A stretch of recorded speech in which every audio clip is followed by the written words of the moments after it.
जब जब कटाई होती है आखिर में पता चलता है कि किसान घाटे में है। पैसा कौन कमा रहा है? पिछले 2 सालों में सिर्फ गंदम में 2200 अरब रुपए का नुकसान हुआ। गंदम हमारी तमाम फसलों का इंजन है। एग्रीकल्चर की ग्रोथ -30.49 चली गई।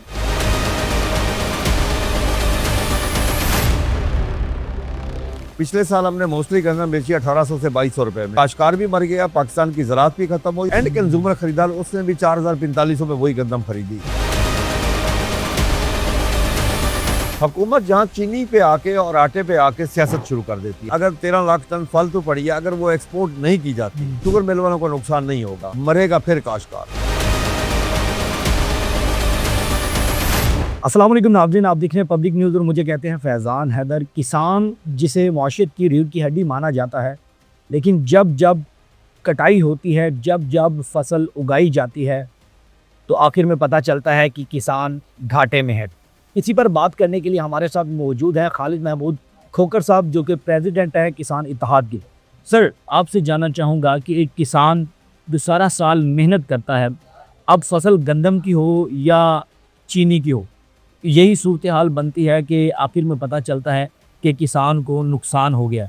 पैसा कौन कमा रहा है और अब जो रेट हुकूमत तय करती है, क्या उतने में किसान को फ़ायदा होता है या नहीं होता? पिछले 2-3 सालों से काश्तकार को उसकी पैदावारी लागत वापस नहीं मिल रही। गंदम हमारी तमाम फसलों का इंजन है, यानी कि गंदम की फसल अगर अच्छी होगी, बेहतर होगी, काश्तकार को सही रेट मिलेगा, तो बाकी आपकी सारी फसलें अच्छी होगी। ठीक है। मैं उसकी मिसाल दे सकता हूँ। 2 साल पहले जब हमें 2023 में हमें रेट मिला 3900, उसका रिजल्ट ये हुआ कि 2024-25 में हमने आपको ग्रोथ दी 6.25। ठीक है। फिर जब हमें रेट ना मिला तो वो ग्रोथ आ गए -13.49 पे। ठीक है। यानी कि पाकिस्तान की मईशत को बहुत बड़ा धचका लगा, जबकि आपके आबादी में हर साल जो ग्रोथ है, हम हर साल आबादी में एक नया न्यूजीलैंड या सिंगापुर ऐड कर रहे हैं, एक मुल्क जितनी आबादी ऐड कर रहे हैं, लेकिन हमारी एग्रीकल्चर की ग्रोथ -30.49 चली गई, जिससे बहुत ज़्यादा नुकसान हुआ। और काश्तकार को पिछले 2 सालों में सिर्फ गंदम में 2200 अरब रुपए का नुकसान हुआ। फिर ये हुआ क्या गया जी? किया कि 2024 में हुकूमत ने अनाउंस किया हम खरीदारी कर रहे हैं, 3900 रेट अनाउंस किया। आखिरी वक्त तक जब हमने डिजिटल सिस्टम दे दिया है, काश्तकार अप्लाई करेगा, पोर्टल के ऊपर पोर्टल दे दिया, अप्लाई करेगा और उसे बारदाना मिल जाएगा और उसके बाद हम गंदम, वो सारा झूठ साबित हुआ। 2025 में ये EWR सिस्टम लेके आए कि काश्तकार जाएगा, जाके स्टोर में गंदम रखेगा और 70% उसको पेमेंट मिलेगी, बाकी 30% जब वो बेचना चाहेगा उस वक्त उसको 30% पेमेंट हो जाएगी। वो भी झूठ निकला। इस साल ये कहा गया कि हम प्राइवेट जो ना लोग ला रहे हैं जो आके खरीदारी करेंगे, प्राइवेट सेक्टर से प्राइवेट लोग आएंगे, जो कुछ कंपनीज जिनको सिलेक्ट किया गया, कोई 11 कंपनियाँ थी। हमारे जनूबी पंजाब में गंदम कंपनीज हैं जी, पाकिस्तानी कंपनी। हमारे जनूबी पंजाब में गंदम आ जाती है तकरीबन 1 अप्रैल से 1 अप्रैल में शुरू हो जाती है, वहाँ पे रबिया खां ज़िले में और भावनगर ज़िले में, भावलपुर में। लेकिन और गंदम का एंड होता है अप्रैल के एंड तक, गंदम ख़त्म हो जाती है। लेकिन अप्रैल का एंड आ गया, वो कंपनीज खरीदारी के लिए ना आए। काश्तकार को क्या नुकसान हुआ कि 1 अप्रैल से लेके 23 अप्रैल तक हम जनूबी पंजाब वालों ने तकरीबन मोर देन 80% अपनी गंदम बेची 2800 से 3200 रुपये में। तकरीबन हमें 160 अरब रुपए का नुकसान हुआ, जो असल रेट से हमें कम, जो 3500 हुकूमत ने support price, minimum support price allowance की हुई थी, वो ना मिली। उससे पिछले साल हुकूमत ने हमें कहा कि हमने इसको डीरेगुलेट कर दिया है, लेकिन डीरेगुलेट 2 साल हमें कहा कैसे ने डीरेगुलेट किया, लेकिन उसके बाद अगस्त में आके फिर आके रेट तय करते हैं। यानी कि एक तरफ कहें कि हमें IMF का हुक्म है डीरेगुलेट करना, लेकिन वो सब झूठ निकला कि उन्होंने गलत बयानी की काश्तकार के साथ। हुआ क्या जी?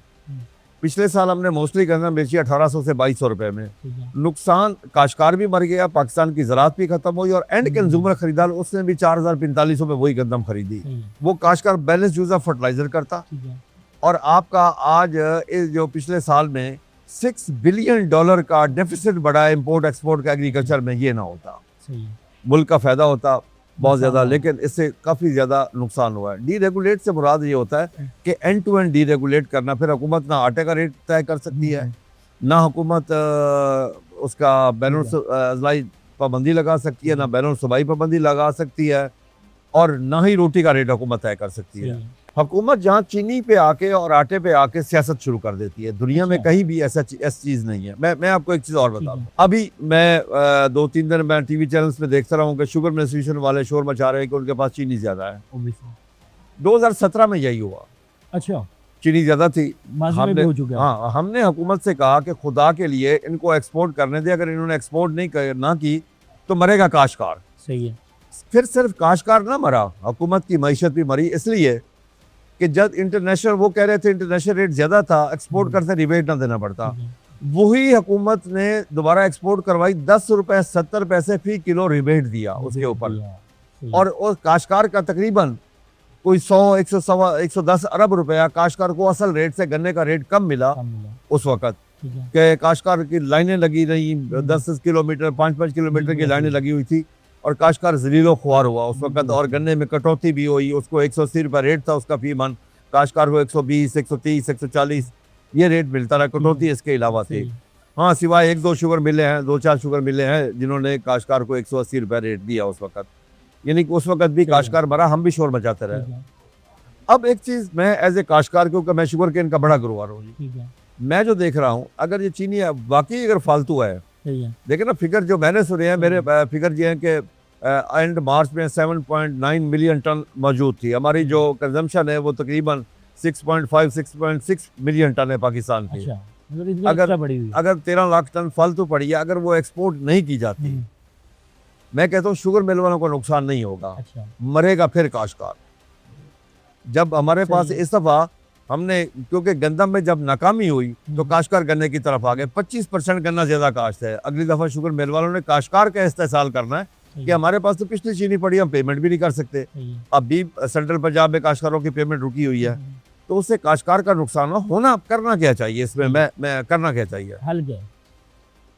हल ये है, दोनों चीज़ों का मैं हल बता रहा हूँ, सही है। गंदम भी उसमें आ जाएगी, ये भी है। चीनी भी है। पहली चीज़ तो ये है कि पाकिस्तान में कोई मैकेनिज़्म नहीं है। मैकेनिज़्म ये होना चाहिए, हमें एक प्राइस कमीशन बनाना चाहिए। प्राइस कमीशन का काम ये है कि फसल काश्त करने से 1 साल 1.5 साल पहले वो बता दे कि ये काश्तकार की कॉस्ट ऑफ प्रोडक्शन होगी और 25% प्रॉफिट के साथ जे रेट उसे इंश्योर किया जाएगा, काश्तकार को सही रेट मिल जाएगा, नंबर 1। फिर आगे एक्सपोर्ट इंपोर्ट एक्सपोर्ट के ऊपर, उसके लिए भी इंडिपेंडेंट अथॉरिटी होनी चाहिए, ठीक है। इंडिपेंडेंट आज़ाद हो, सही है। और उसका जो हेड हो वो पाकिस्तान से चूज़ करके लिया जाए, उसकी अच्छी सिलेक्शन की जाए, एक अच्छा आदमी लिया जाए, वो बैठ के फैसला करें कि जी कितनी एक्सपोर्ट करनी है, कितनी इंपोर्ट करनी है। अब सारा कुछ ब्यूरोक्रेसी के हाथ में है, उनकी जो मर्जी है वो करते हैं। अच्छा सर, आप कह रहे हैं कि कीमत अगर तय कर दी जाए एक, या कमेटी बना दी जाए, तो उसमें पहले भी कुछ हमने ऐसे डिपार्टमेंट्स देखी या ऐसी प्रोडक्ट्स देखी जिनकी कीमतें तय की गई, लेकिन जो किसान को दिया जाता है वो हमेशा से कम दिया जाता है, काश्तकार को कम मिलता है, कीमत तय की जाती है। जैसे हुकूमत ने अगर अब रेट 3500 रुपये गंदम का किया है तो किसान को उस हिसाब से नहीं दिया जा रहा, इस पे क्या होगा? पहली चीज़ तो ये है कि हुकूमत ने इस दफ़ा बड़ी दोगली पोजीशन की कि मिनिमम सपोर्ट प्राइस का नाम लिया लेकिन उसमें ख़रीदारी ना की गई। सही है। मिनिमम सपोर्ट प्राइस का जो मकसद होता है उसका उलट किया गया इस दफ़ा, बिल्कुल टोटली। फूड डिपार्टमेंट ने डट के बदमाशी की, गलत काम किया, पैसे कमाने के लिए काम किया उन्होंने। अच्छा, बदमाशी ये है, मुझे आप एक चीज़ बताएं, मिनिमम सपोर्ट प्राइस का मकसद 3500 अगर तय है ना, उसमें हुकूमत इंटरवीन कर सकती है। अगर रेट नीचे आए तो हुकूमत इंटरवीन करेगी, काश्तकार को सपोर्ट करेगी। इसको मिनिमम सपोर्ट प्राइस इसलिए कहा जाता है, इसको इंश्योर करेगा कि 3500 रुपये मिले। अगर रेट 3500 हो जाए, इससे ऊपर हुकूमत उसमें से निकल जाएगी। फिर यहाँ उलट हुआ कि जब नीचे था रेट तो हुकूमत आई नहीं, जब रेट ऊपर गया तो हुकूमत आगे घरों में छापे मार रही है, चादर चारदीवारी का तकद्दुस इस्तेमाल कर रही है, फूड डिपार्टमेंट कर रहा है, काश्तकारों के घरों से या जिन्होंने खरीद के रखी उनसे ज़बरदस्ती गंदम उठा रही है। हत्ता कि जो मेरे इल्म में आया, मैंने टीवी में देखा है कि मुख्तलिफ ज़बरदस्ती बावलपुर डिवीजन में सीड कंपनियों का भी उठाया गया। अगर अब सीड कंपनियों सीड का माल उठाया गया, अगले साल काश कौन करेगा? बिल्कुल सही। लेकिन सर, मैं एक शहर का नाम नहीं बताता जिसका चावल और गंदम सबसे ज़्यादा एक्सपोर्ट की जाती है। वहाँ पर लोगों ने अपने अपनी मिल्स के अंदर हज़ारों सैकड़ों की तादाद में गुज़िश्ता 2-2 साल 3-3 साल की गंदम रखी हुई है। उन लोगों का क्या, उन माफियाज का क्या कर रहे हैं वो जो लोग देखिए मैं आपको अर्ज करूँ, पहली चीज़ तो ये है कि गंदम 2-3 साल कोई बंदा स्टोर नहीं करता, ठीक है। बिल्कुल ही। जी। गंदम जब स्टोर की जाती है वो मैक्सिमम 1 सीज़न के लिए स्टोर किया, अगले सीज़न उसको संभालना कोई आसान काम नहीं है। काश्तकार अपने पास गंदम इतनी ज़्यादा नहीं रख सकता अभी, इसलिए थोड़ी बहुत जो काश्तकारों ने गंदम रखी वो इस वजह ये थी कि उसको सही मुनासिब रेट नहीं मिल रहा था, उसकी पैदावारी लागत पूरी नहीं हो रही थी। मुझे आप एक चीज़ बताएं, आज हुकूमत को नज़र आ रहा है कि जी काश्तकार ने स्टॉक किया और काश्तकार के पास गंदम है। हुकूमत को काश्तकार का आलू नज़र नहीं आया, गोभी नज़र नहीं आई, मटर नज़र नहीं आया, पिछले साल की टमाटर नज़र नहीं आया, कपास नज़र नहीं आई। पिछले 2 साल जो 2200 अरब रुपए का काश्तकार का नुकसान हुआ है, उसे असल रेट से कम रेट मिला है, हुकूमत को वो नज़र नहीं आया। सर ये जब काश्तकार की मैशत तबाह हो गई। आपने आधे लोगों की दुखती रग पे हाथ रख दिया है कि 300 रुपए बोरी बिकी है आलू की, 300 रुपए, 400 रुपए, 500 रुपए, देखिए 300 रुपए नहीं बिकी वो, उसका 400 रुपए 500 रुपए जो खर्चा है उसका, उसकी देखे ना उस दिन की हार्वेस्टिंग है, उसकी पैकिंग है, उसके बैग का खर्चा है, उसकी लोडिंग है, उसकी ट्रांसपोर्टेशन है, फिर आगे के कमीशन है आड़ती का। काश्तकार ने तो ज़मीन में दफन भी किया। अभी काश्तकार ने मैं खुद वीडियो देख रहा था, कोई 12 एकड़ का काश्तकार, उसने आग लगाई है पूरी। बिल्कुल सोशल मीडिया पे वायरल। इस वक्त काश्तकार के ना घर के हालात ठीक है, ना खेत के हालात ठीक है, ना बच्चों की तालीम के हालात ठीक है, और काश्तकार की कैपेसिटी नहीं है कि अगली फसलों पे वो बैलेंस यूज़ ऑफ फर्टिलाइज़र कर सके। अगर वो बैलेंस यूज़ ऑफ फर्टिलाइज़र नहीं करेगा, आपकी मुल्क की फूड सिक्योरिटी की ज़रूरत पूरी नहीं हो सकती।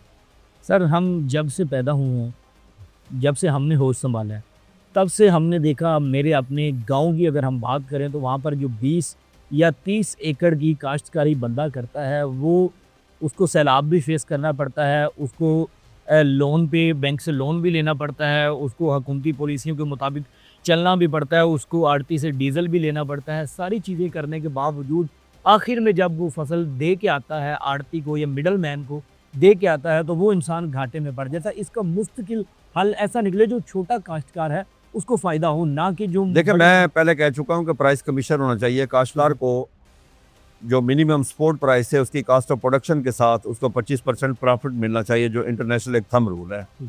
अगर ये काश्तकार को मिलना शुरू हो जाए, मैं यकीन से कह सकता हूँ कि अगले साल आपकी 25% पैदावार बढ़ जाएगी। आप जो 10 से 12 बिलियन डॉलर एग्रीकल्चर प्रोड्यूस का बाहर से इंपोर्ट कर रहे हैं, आपको इंपोर्ट नहीं करना पड़ेगा। दूसरा, काश्तकार को पैदावारी लागत में रीजन के साथ हम पल्ला बनाया जाए।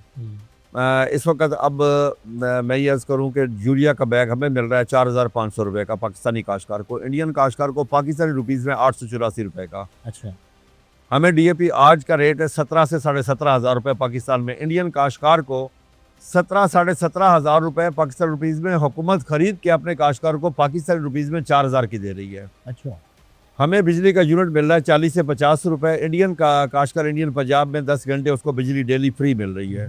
डीजल पे उसे सब्सिडी, हमें कोई सब्सिडी नहीं है। सीड उसे बेहतर मिल रहा है। रिसर्च के ऊपर वो इन्वेस्टमेंट कर रहे हैं। अच्छा, हमारी इन्वेस्टमेंट ना होने के बराबर है। एक्सटेंशन सर्विस हमसे कहीं उनकी बेहतर है, हमारे पास वो चीज़ मुहैया नहीं है। और काश्तकार को उसको तकरीबन 32 फसलों की सपोर्ट प्राइस दी जाती है। पाकिस्तान में एक ही फसल की थी सपोर्ट प्राइस, वो गंदम की थी, वो भी ख़त्म कर दी गई है। तो इसलिए वहाँ जो है ना एग्रीकल्चर एक प्रोटेक्टेड है। काश्तकार को एक चीज़ यकीन वो समझते हैं कि इससे माशियत बेहतर हो सकती है, निज़ाम में बेहतरी आ सकती है। मैं अर्ज़ कर रहा हूँ, मुझे उनके मिनिस्टर एग्रीकल्चर दुबई में मिले थे इंडियन, और उनसे मेरी बातचीत हुई तो मैंने कहा आप इतनी सब्सिडी क्यों देते हैं एग्रीकल्चर के ऊपर। तो उनका ये कहना था कि हम जब 1 रुपये देते हैं तो हमें 5 रुपये वापस मिलते हैं एग्रीकल्चर से विद इन 6 मंथ, तो इसलिए हम उसके ऊपर। अच्छा सर, आप किसान इत्तेहाद के प्रेसिडेंट हैं, हुकूमती पॉलिसी जब बनती है आपको बिठाया नहीं जाता? किसान इत्तेहाद, मुझे तो जब भी सुनने में आया है, या तो उनके मसाइल होते हैं या एहतजाज के लिए वो सड़कों पर निकलते हैं, या हुकूमत। देखिए आपने बड़ा अच्छा सवाल किया। पहली चीज़ तो ये है, मैं काश्तकार हूँ, मैं 34 साल से काश्तकारी कर रहा हूँ, मैं प्रैक्टिकल काश्तकार हूँ, मेरा काश्तकारी के अलावा और कोई कारोबार नहीं है। लेकिन मैं अगर दिल की बात ये कहूँ तो हमें पाकिस्तानी और इंसान तस्लीम नहीं किया जाता पाकिस्तान में। अभी मैंने प्रेस कॉन्फ्रेंस में भी आज बात की है कि हमें फाइनेंस मिनिस्टर से औरंगजेब साहब से टाइम नहीं मिला, उन्होंने हमें पाकिस्तानी नहीं समझा, हमें स्टेक होल्डर नहीं समझा। मिलने गए थे आप? मैं कोशिश की मिलने के लिए, हमें उन्होंने टाइम नहीं दिया। यानी हम समझते थे कि वो ज़राअत के लिए कुछ करेंगे, तो उन्होंने ज़राअत की बर्बादी करके रख दी है। अच्छा। और वो ज़राअत की बर्बादी नहीं है, पाकिस्तान की मैशत की बर्बादी है। वो जाके कोशिश करके IMF के पैर पकड़ के 1-2 बिलियन डॉलर लेके आते हैं। अपना 6 बिलियन डॉलर का उन्होंने सिर्फ एग्रीकल्चर की इंपोर्ट एक्सपोर्ट का डेफिसिट बढ़ा दिया है। ये है मुल्क दुश्मनी कि उनके पास काश्तकारों के लिए टाइम नहीं है। क्यों टाइम नहीं? काश्तकार सबसे बड़ा स्टेक होल्डर है, सबसे ज़्यादा काम करता है काश्तकार। इंटरनेशनल रैंकिंग में वो नहीं आता फाइनेंस मिनिस्टर, पाकिस्तानी काश्तकार इंटरनेशनल रैंकिंग में आता है सर कि ये- किसी फसल में दूध पैदा करने में वो चौथे नंबर पे है, कपास में 5वें नंबर पे है, किसी फसल पे 6ठे नंबर पे है, किसी के 7वें नंबर पे है। वो तो कहीं किसी नंबर पे नहीं आता, उसकी तो एडमिनिस्ट्रेशन किसी नंबर पे नहीं आती। मैं तो हम तो काश्तकार इंटरनेशनल रैंकिंग में, हमारी अदलिया भी 124वें नंबर पे है, अच्छा ठीक है ना। लेकिन हम तो किसान- 5वें 6ठे 7वें 8वें 9वें 10वें नंबर तक मैक्सिमम है। हम्म, तो हमारे लिए तो कोई बरात नहीं काश्तकार। काश्तकार तो पाकिस्तान में अब जीना मुश्किल हो गई इस वक्त। हमारी आने वाली नस्लें ज़राअत छोड़ रही है। और मैं एक चीज़ आखिर में अब ये कहना चाहूँगा, अगर हमारी कॉस्ट ऑफ प्रोडक्शन को कम ना किया गया, डीजल का रेट काश्त ज़राअत के लिए कम ना किया गया, फास्फोरस खाद यानी कि नाइट्रोफास DAP इनका रेट कम ना किया गया, पोटाश का रेट कम ना किया गया, बिजली का रेट कम ना किया गया, तो फिर ज़राअत के ऊपर पढ़ लें इन्ना लिल्लाहि व इन्ना इलैहि राजिऊन, इस मुल्क में फिर ज़राअत नहीं होगी। आप हर चीज़ बाहर से इंपोर्ट करेंगे। जुल्म ये है आखिर ये है, अपने काश्तकार को सपोर्ट नहीं करना। यूक्रेन रशिया के काश्तकार को, अमेरिकन काश्तकार और ब्राज़ील के काश्तकार को जब ये डॉलर दे के लेके आएंगे, इनके दिल को कुछ नहीं होगा। बहुत मुश्किल है बस ठीक है।